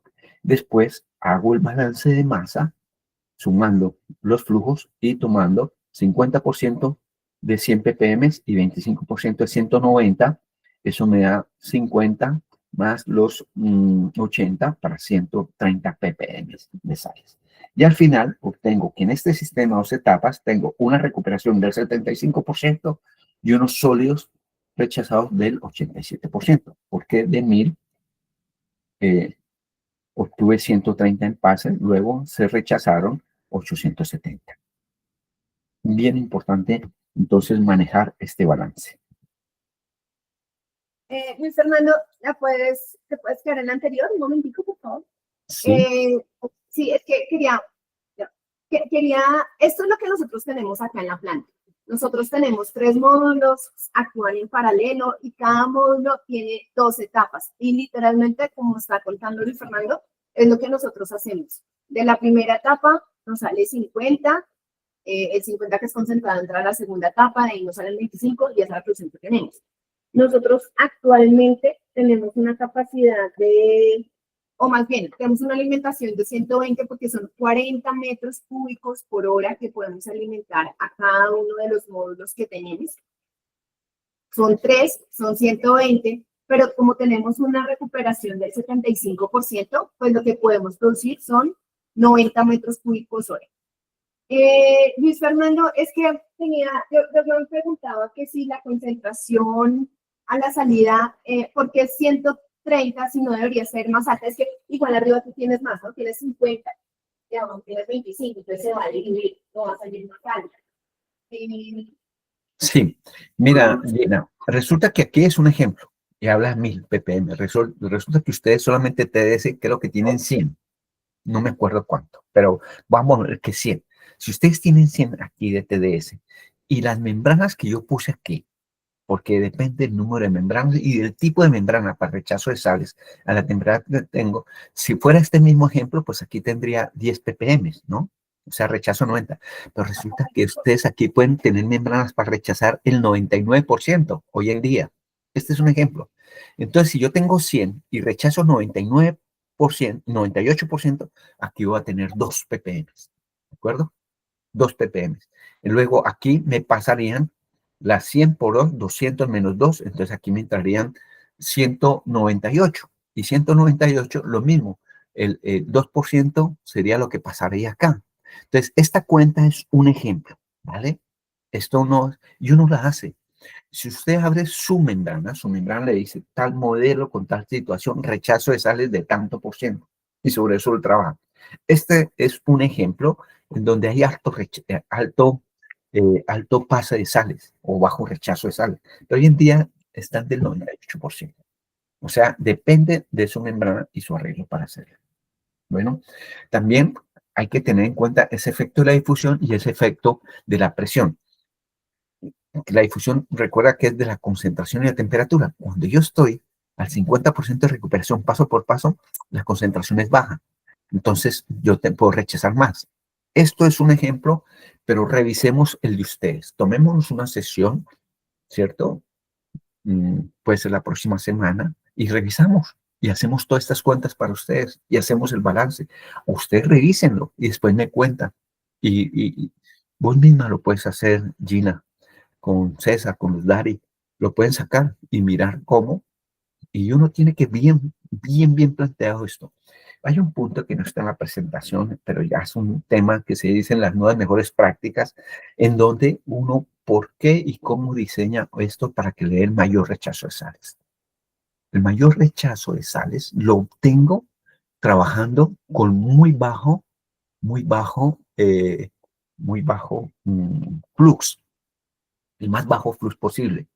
Pero para trabajar con bajo flux posible, pues tengo que tener un agua de muy buena pureza para evitar que tenga ese problema de concentración allí. Y si lo hago de esa manera, yo puedo trabajar 99%. Y aquí, de cada 100 que tienen ustedes de TDS, pues uno aquí, una ppm, ¿cierto? Y aquí quedarían 199, pues aquí tengo 1.1 ppm. Y aquí el residual 1.3 ppm, más o menos. Entonces, eso se obtiene de esa manera. Cada sistema es único. Este que estaba aquí era un ejemplo, y 1000 ppm de TDS es un valor enorme, gigante. Era solo para compresión, pero gracias, Gina. Ok. Cuando uno tiene este sistema de 2 etapas, uno produce agua y no tanto pureza. Pero muchas veces uno tiene un sistema de doble paso, que es que yo tengo aquí una recuperación de 50, pero en cambio el rechazo, que lo pongo de una vez al sifón, yo tengo un segundo y puedo obtener mucha más baja. Este de 1000 ppm, aquí lo paso a 2 ppm, en donde resulta que el porcentaje de recuperación aquí es bien bajo, solo 35%, pero la pureza bien alta. Que si esto, en cambio de 1000 ppm fueran 100, pues aquí voy a tener 0.2 ppm de TDS, que es un agua sumamente fina, pero estoy botando 75% del agua. Pero ese 75% del agua resulta que no hay tal, porque yo puedo tomar el agua de rechazo de la segunda etapa y devolverlo aquí para mejorarlo casi que a un 50%. Entonces, existen una cantidad de arreglos que nos permiten a nosotros obtener eso. Y además, ustedes son una de las empresas que saben qué hacer con el rechazo, porque sirve como parte para disolver la sal en la mina donde la entregan, que son las que mayor utilizan todos estos tipos de agua. Entonces, todo esto tiene soluciones. ¿Cuál es la clave de hacer eso? Los costos totales de operación. Y esto hay que mirarlo. Si yo tengo si requiero un agua súper fina, pues tengo que someterme a algunos mayores costos, pero no necesariamente, porque puedo recuperar. Miren aquí, si yo tengo aquí 50 galones por minuto, ¿de acuerdo? Y 50 son los que coloco aquí para obtener 35, los otros 15 realmente los devuelvo aquí. Y la recuperación es 50%, no 35, porque esto los estuve devolviendo acá. Solo que hay que conseguir hacer el cálculo completo.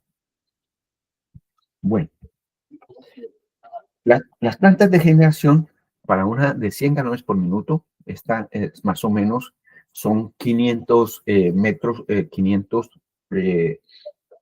cúbicos hora, pues tiene un total en etapa, pero también existen de 600 galones por minuto o de 700 o también de 3.500 galones por minuto, donde ya pasan a potabilización, o de 25.000 galones por minuto, esta que es la de Dubái, ¿de acuerdo? O una de 32 millones de galones día, que es la planta de Jerusalén, en Israel. Entonces, una de 45 millones de galones día, que es la planta en Arabia. Entonces, son 72 millones, son centros gigantes, en donde esto se expone completamente. Cada persona que entra allí tiene que conocer todo esto. Entonces, unas variables claves del sistema es recuperación de producto o permeado, que es el porcentaje de la relación del permeado sobre el alimento. Cuando es muy alto, puede generar incrustación y ensuciamiento. Cuando es muy bajo, se desperdicia agua y energía. Pero esto es un concepto que uno lo maneja. Si ustedes lo grabaron, qué bueno, me alegra. Manejen esto de la concentración, esto de las velocidades, y después hablamos del programa químico.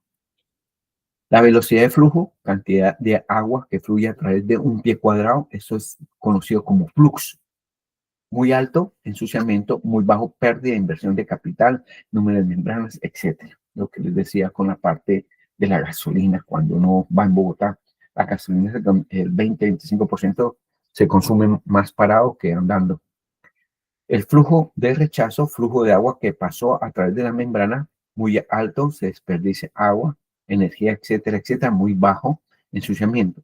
Y la caída de presión a través de un vaso con elemento muy alta, daño en los elementos, muy bajo, etcétera. Existen entonces formas de medir el desempeño para evitar que uno quede en condiciones malas. Y los factores que afectan el desempeño está, primero, el pretratamiento. Segundo, el diseño, el flujo, la velocidad de paso, la recuperación, la temperatura, calidad o alimentación. Todo tiene que tener un monitoreo continuo, presiones, flujos, etc. Y el tratamiento químico, que es el desempeño versus condiciones con índice de incrustación, SDI, actividad microbiológica, y monitoreo y control de estas dosis de tratamiento. Para eso nosotros utilizamos unos software, pero que podríamos ya con César y todos verlos allí. Si nosotros no hacemos nada o no reconocemos mucho de esto, pues nosotros tendremos a dañar las membranas. Y el primer daño de las membranas después de la parte del tratamiento, no respetar el flujo o recuperar más cantidad de agua de la que está diseñada, nos genera todo esto, que son incrustaciones o crecimiento microbiológico, que en el momento de hacer autopsias, que lo vamos a ver ahorita más adelante, nos puede generar una cantidad de problemas. Pero a pesar de eso, antes de la autopsia, nosotros necesitamos limpiar las membranas y hacer más o menos que cada vez que haya un 15% de cambio en la presión del tapeo, un 15% más o menos en el flujo de permeado normalizado, no el que uno mide allá, sino como función de la temperatura hay que normalizar tanto la presión como el flujo, y de ahí nos va a dar, y 15% mayor de paso de sales, nosotros debemos hacer limpieza química a las membranas. Si uno deja esto para que pase 15% y no hace esas limpiezas, los daños son irreparables. Por eso la autopsia siempre nos van a guiar hacia esto. La idea es que una membrana se limpie 3, máximo 4 veces al año, máximo, y que siempre respetemos el 15% para que ella recupere y vuelve, va cayendo, recupera, va cayendo. Si nosotros lo hacemos más, resulta que la caída es más rápido. Y después de ese 15%, en solo un par de años ya las membranas están para cambio, pero por acción de no obtener buena participación en la operación. Y lo que les decía, si el SI 3 a 5, 4 veces, pero 1 a 3, 2 veces. Y si es menor de 1, si acaso, 1 vez al año. La importancia de ese SDI es bien interesante. Más o menos se hace una autopsia, se limpian, se analizan todos los sistemas, se analiza qué sale después con raspadores especiales, químicamente en dónde está, biológicamente. Se hacen unas pruebas de limpieza química en unas máquinas especiales para saber si la membrana se puede recuperar químicamente, que sería más o menos obtener esto después de hacer con un tratamiento químico, y después de obtener esto, si nosotros podemos decir cómo va la membrana. En la autopsia siempre nos dicen qué pasa con una inspección visual, pero también qué pasa por daños por oxidación, si es moderado, si es ninguno, o si es alto y a qué obedece, como por ejemplo ver que hay compuestos de oxidación por halógenos, que es bien importante saber si nosotros estamos pasados en eso o no estamos cumpliendo. Y también, dependiendo de las observaciones, daños físicos, por ejemplo, esta membrana Ustedes si las han sacado, ustedes no sé si han visto estas lineecitas.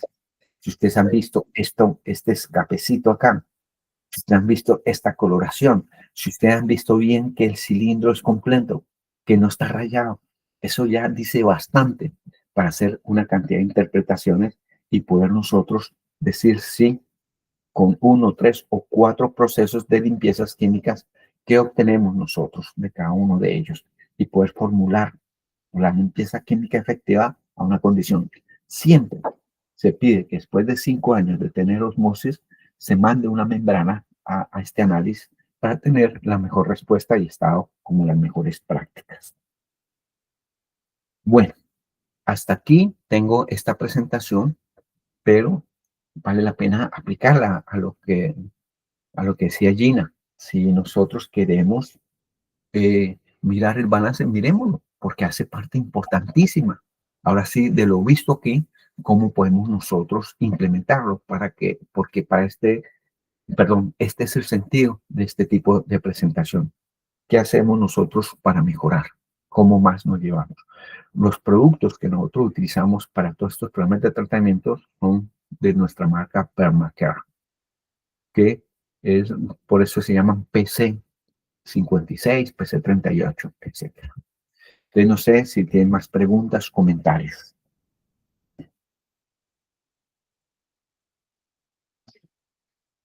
Luis Fernando, esta se utiliza mucho para obtener agua potable o en zonas donde el agua es en su mayoría del mar, ¿cierto? Sí, la mejor forma de potabilizar agua es con agua de mar donde es escasez. Por ejemplo, Chile, Perú, la parte norte de México, tienen muchas plantas y sobre todo el Caribe. No sé, es Curazao, Bonaire, Aruba, República Dominicana, Puerto Rico. Ellos tienen procesos de desalinización por membranas, muy, muy utilizados también. Y el primero que creó esto en 1964 fue Israel. Él es el padre de todas estas membranas y todo. Ellos, la verdad que ser un país bastante con desierto y todo, pues Israel es un país verde hoy en día por la utilización de toda esta cantidad de agua desalada, tanto para potable como también para título industrial. Sí, ¿tienen preguntas? Lo que no es la vida útil de las membranas depende también de, o sea, sí o sí, el tratamiento que se haga. Mantener nuestros parámetros. Sí, digamos que nosotros, hay momentos por afán, porque nos ha pasado, que los tanques van de trabajo. Entonces ya no le ponemos 75 de recuperación, sino que se le sube 80. No, pues ahí ya vamos en contra de cuidar las membranas. El pretratamiento influye muchísimo porque si se nos va la mano en el cloro, pues se oxidan las membranas, porque después no tenemos cómo atajarlo con el biciclito. Sí, sí. Lo que ya explora es la velocidad, la calidad. Entre más velocidad puedes dar menos.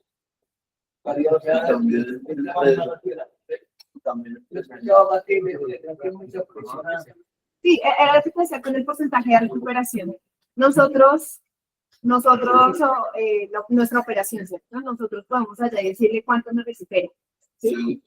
Lo que debemos ponerle es 75. Exacto. Pero ahí es lo que voy, o sea, el mismo equipo o el mismo tratamiento de vaina operador. ¿Qué parámetros, por ejemplo, los parámetros se pueden variar. Por ejemplo, si yo quiero aumentar un poco más la capacidad del equipo, simplemente aumento los hertz de la bomba de alta, pero tengo que tener muy en cuenta en variar los parámetros de recuperación y de rechazo. Entonces, recuperación 75, rechazo 35. Sí, no precisamente. Pues digamos que sí nos afecta por lo que nos comentaba Luis Fernando. Pero si tú de pronto dejas el rechazo, no sé, si tú dejas la recuperación en 80-85, ahí sí se vería afectado. Ah, sí, a eso iba. Si no, digamos que si es menor, no hay problema porque es muy más bajito. Pero si muy por encima, pues ahí es donde vamos a sufrir. Siempre hay que tener como ese parámetro.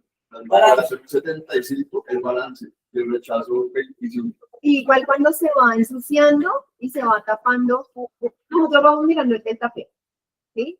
En la medida que el delta P, en nuestro caso, se acerca a los 50 PSI, 41 creo que es. En los 41 PSI, no, en los 39 PSI, ya en cualquier momento se dispara, ¿sí? O sea, quiere decir que se nos va a tapar. Sí, entre la entrada y la salida del permeable, del concentrado. Entonces, cuando ya alcanza esa presión, quiere decir que tenemos que sacarla, lavarla, porque se nos está tapando. Y ahí también empieza a bajar la cantidad de recuperación que podemos tener, porque como se va tapando, pues va permitiendo menos paso en toda la membrana. Entonces, digamos que también la presión es un indicativo de que se nos está tapando y nos comienza a limitar la recuperación. Lo otro es la conductividad de los vasos comunicantes, pero esa sí no la tengo muy clara. Ah, Luis Fernando, esa conductividad en vasos comunicantes, ¿no las podrías así contar? Yo sé que esa es una medición que nosotros hacemos para también la calidad en cada membrana. Sí.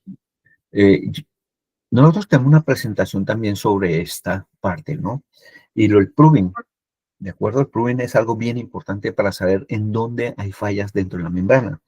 Uno puede tener válvulas vaso por vaso y lo va uno midiendo, pero también saber dónde está el daño a través de un vaso. Es muy importante poniendo un tubito de un 16 y tomando esta parte para saber dónde es falla. Pero yo tengo unos comentarios bien importantes sobre lo que ustedes están hablando. El primero, si ustedes tienen para 75% y tienen que pasar al 80%, hay algo de pérdida de agua en algún punto y no debería hacerse. ¿Por qué? Porque resulta que al 75% ustedes tienen 4 ciclos. O sea, todas las especies químicas se están concentrando 4 veces. A 80% son 5 ciclos. Es un incremento de un ciclo. Y si alguna especie química supera su límite de saturación, pues puede precipitarse y dañar las membranas. Entonces, vale la pena revisar cada una de estas especies químicas, César, con el software de Ecolab y verlo si no se precipitan, si no se nos dañan. Porque cuando van a hacer eso, por falta de agua, pues casi todos lo hacen, pero hay que saber a qué pH tengo el agua, bajo qué condiciones, si el tratamiento era el bueno o no era el bueno, etcétera. Lo de cambiar la bomba o la frecuencia, pues es lo de menos, eso es lo que debe hacerse y es muy bueno que lo hagan. La verdad que gracias por el comentario y todo, pero hay que revisarlo cuando lo puede hacer. Normalmente, ese tipo de acción es lo que más daña las membranas, como les mencioné, y es un 5%, con 5% que puede pegar. Si ustedes diseñaron la membrana al 75 y podemos ver todo, pues es algo que tiene que darse. Además, observen que ustedes cuando recuperan al 80%, de pronto la conductividad a la salida ya no es la misma que cuando el 75%, porque puede haber mayor difusión de sales, puede haber otro tipo de condiciones. Revisen también la temperatura cuando ustedes ponen al 80%. La bomba de agua imprime por cada 5% 1 o 2 grados adicionales de temperatura y puede generar un proceso de pase de sales. Pero no estoy diciendo que no lo hagan, sino hagámoslo bien medio, porque la idea de esto es que todo esto sea visible. Y yo sí los invito, entonces, César, hagámoslo, a que revisemos la configuración de la ósmosis de ustedes completa como está y hacemos unos ejercicios con respecto a estos cálculos, o ustedes los pueden hacer, y hacemos unos ejercicios con respecto al mismo programa de tratamiento. Si el 80% voy a tener menos velocidad de agua en la zona de concentrado, porque estoy metiendo más permeado, hay que mirar allí qué puede estar ocurriendo. Y si hay algo que ocurre y ya la dosis de ustedes, no sé, del programa de tratamiento sea 5 ppm, pero eso al 75%, de pronto al 80% y lo podemos simular ya no son 5, sino son 7 u 8 ppm, es un porcentaje importante para poder mantener la membrana y podrían hacer las dos a la vez, protegiendo la membrana. Esos son comentarios, pero excelente. Me agrada que hubieran hablado como están comentando allí ustedes sobre el tema y sé que ustedes saben de todo esto. Muy bien y qué bueno. Gracias, Lifer. Yo les quería compartir algo por algo que nos pasó el año pasado. Perdón, Lifer, les voy a compartir un momentico la pantalla. Sí, claro, no, mira, ya estoy a la pantalla.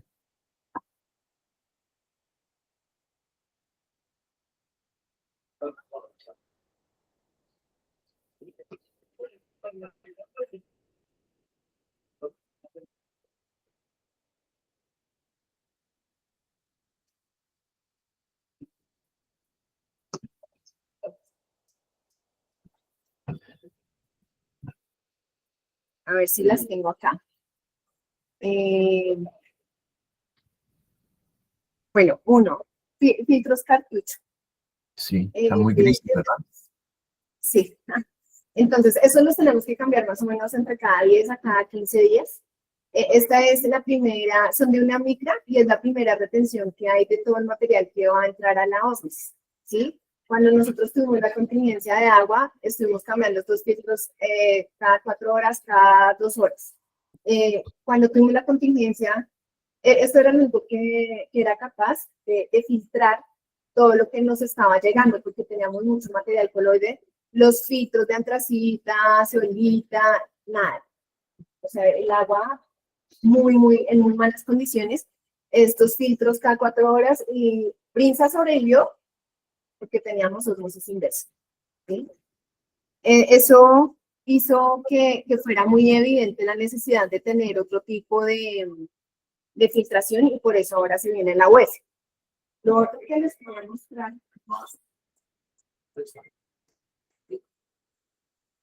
Gina, ¿van a colocar UF? ¿Dijiste? Sí, señor. Ah, excelente. A ver, sí.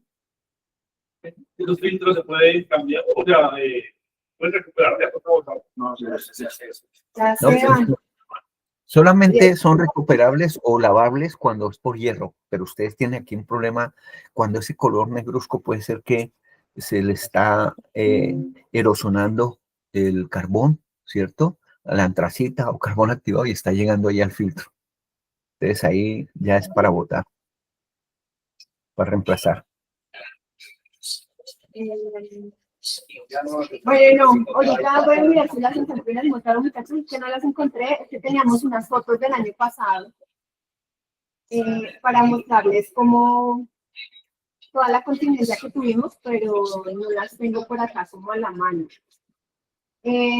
No, creo que sería por ahí, lista, y nosotros acá no, ya seríamos como con la evaluación.